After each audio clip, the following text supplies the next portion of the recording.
হাসিনা মাথায় পট্টি বেঁধে তসবি বেঁধে তবুও সেই মানুষগুলোর মন জয় করতে পারে না। এর বড় কারণ হলো বেগম জিয়ার মধ্যে আজীবন কৃত্রিম কিছু নাই।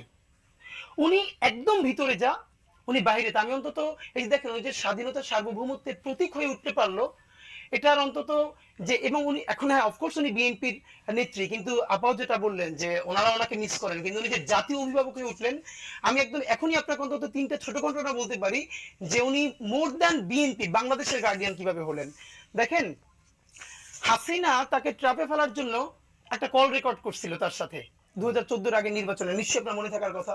হাসিনা সেখানে খুবই তার সাথে সুন্দর করে কথা বলছেন, এবং বেগম জিয়ার স্বভাবতই যেভাবে তখন হরতাল চলে এই বাংলাদেশে, যখন আনকনটেস্টেড ইলেকশন করা হলো সেটার বিরুদ্ধে, এবং সেই কল রেকর্ডটা সে ফাঁস করলো হাসিনা সমস্ত ইথিক্সের বাইরে গিয়া।